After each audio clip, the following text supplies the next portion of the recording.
Brendan is now a senior at Bryant University and is yet to slow down. Any chance he gets to make himself better, he capitalizes on it. Well, I emailed Coach Cameron out of high school, and I told her that I got accepted into Bryant, and I swam a little bit in high school, and I wasn't that great, but I tried hard, and I come from a swimming background, my family, and she responded, and she said, "You're welcome as long as you train hard every day."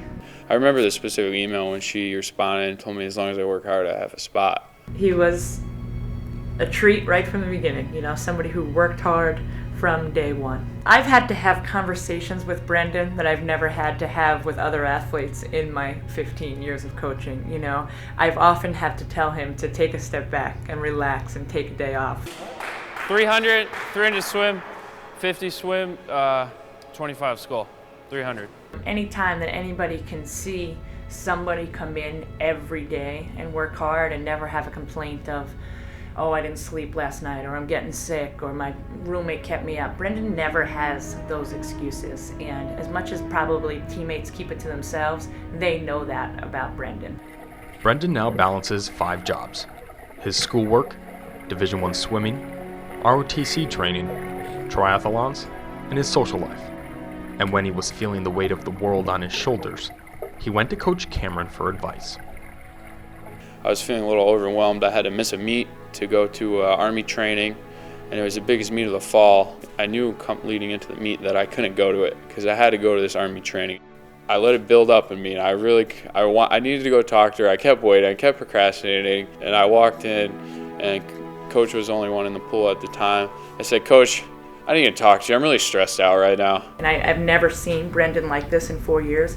And she was just like, "Brendan, relax.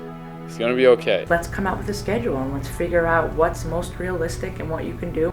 And I said, "Coach, I can't go to the Terrier invite. I have to go to this Army training." But I was like, "Brendan, relax, take it all in stride." She didn't yell at me or say, "Wow, you suck." You can get the most out of both as long as you prepare for it properly. And he did. We never even went back to that conversation again. After that conversation, and she didn't even realize this, but it made me feel so much better. Brendan and Coach Cameron now have a special relationship, one that will last them a lifetime. Coach, was that They didn't put Bryant diving. They didn't put the box around the trademark or anything on it. Like the actual thing. Bryant diving, like it's an iron dot. It's like a t-shirt you made to make it like a 4th grade. kind of like our Bryant Masters swimming shirts? I tried to put it on and it already peeled off. It's probably the same thing. Things kind of work out. Even if it doesn't seem like they are, if you're a good person and you really work to help others and to do what's right and what's best, things are going to work out for you. And she showed me that right there. She said, "It's going to be okay." And she was right. The main reason why Brendan is so successful is due to his outlook on life. Every day is a good day because you have the opportunity to be alive.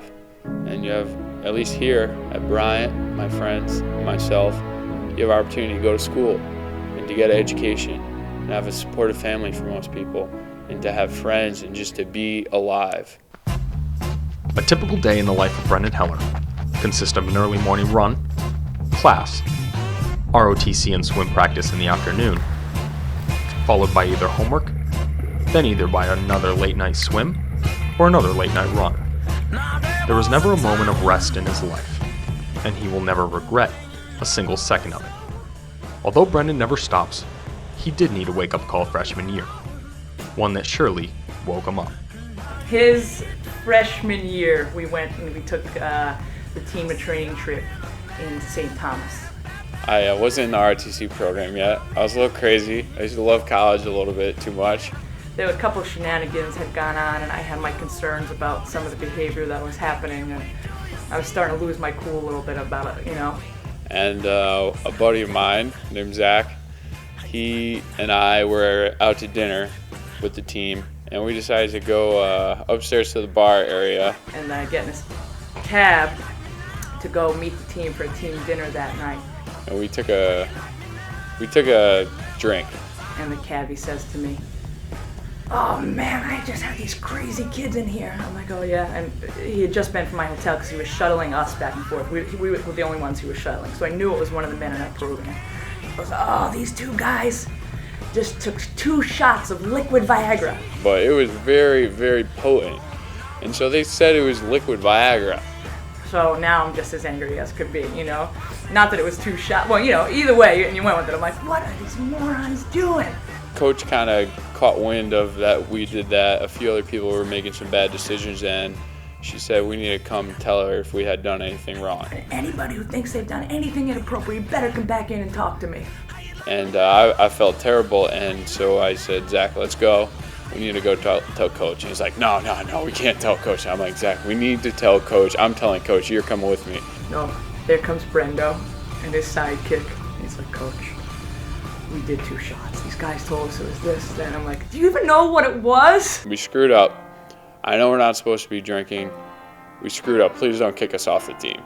But then, like, he felt so bad. He knew he was wrong. He was as apologetic as could be. And, like, that was the one and only issue we ever had with Brendo. And it really, the big picture, it wasn't a big issue. She said, that's strike 1.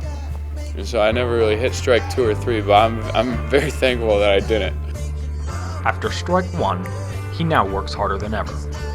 Never stopping, never giving in, and never backing down.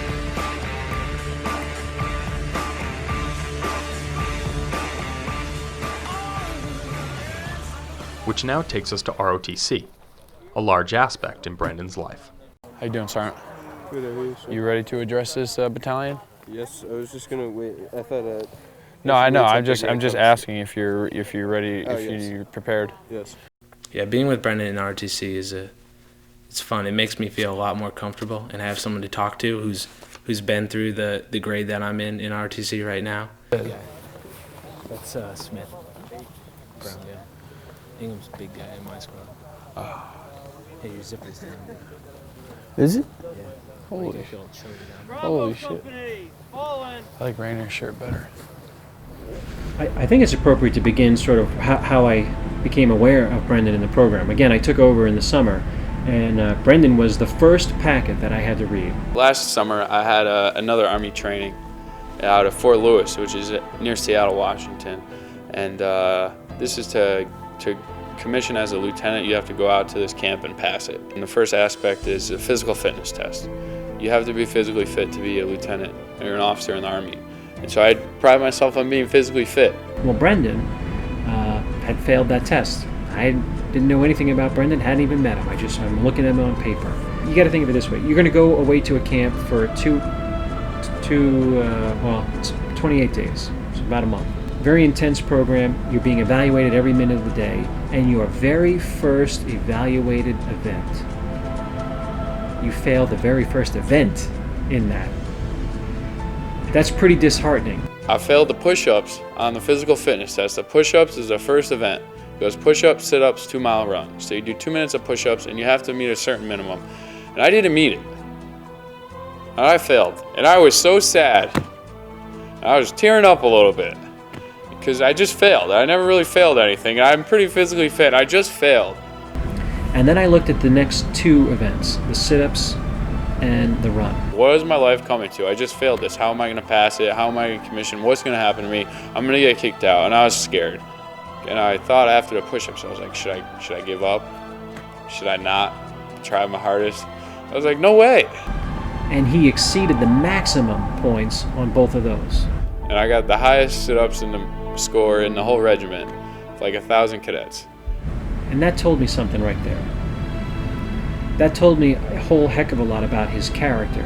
When Colonel Stewart saw that, he was taking over command, so I had never met him. And I didn't know if I was going to get kicked out of the program. So I was very intrigued by who this person is, who fails their very first tested examination, and then continues to give their best effort. So I'm glad that I didn't give up when I had that split-second decision, when I was sad, when I was really sad. Yeah, he fell down, but he's getting right back up, and he's so motivated, and I don't know how I would feel after that. I mean, I'd be pretty sad probably, but he just said, all right, I'll just do way better next time. Failure was a tough pill for Brendan to swallow, but in fact that failure would only make him a stronger leader, a leader who is now respected in the ROTC community. Hey, first of all, does everybody know everybody in your squad? Do you know these guys' names in your squad? No. All right, let's start there because you're gonna need to talk to each other when you're out there. Let's start right here. I'm Sergeant. Listen up. We're gonna file out and get our weapons, and then just file back here, and we're gonna wait for Big Red before we. I don't think we've seen the best of Brendan yet. In fact, I'm quite certain to stake quite a bit on telling you that we haven't. I think Brendan's he's just scratching the surface of his potential, I think. I'm not scared of much of anything else because I'm doing what I can to be a good person.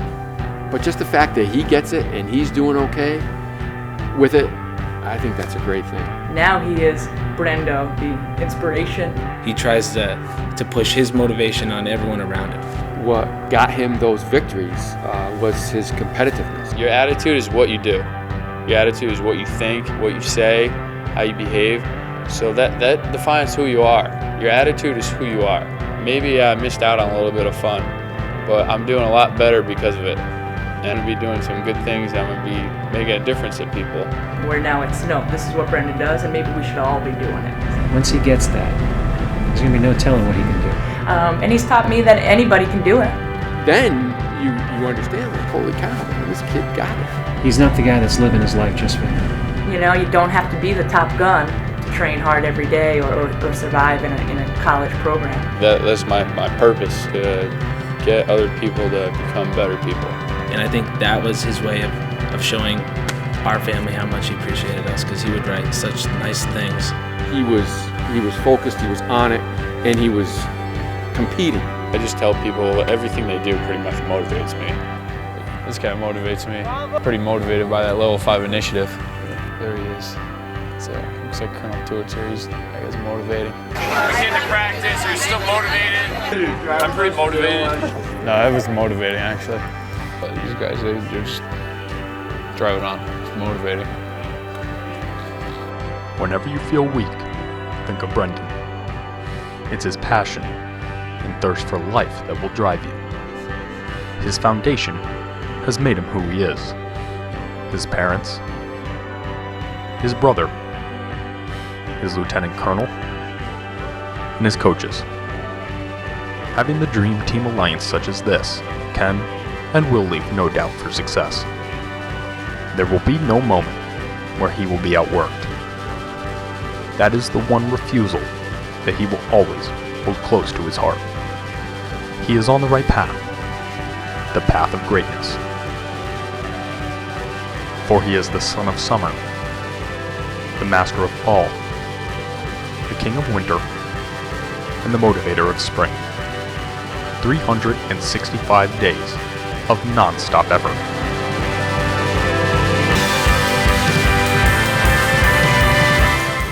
How you feeling, Steve? Attaboy! We will all soon know the name Brendan Heller. Because always remember, when the day is said and done, do everything in your life for the glory.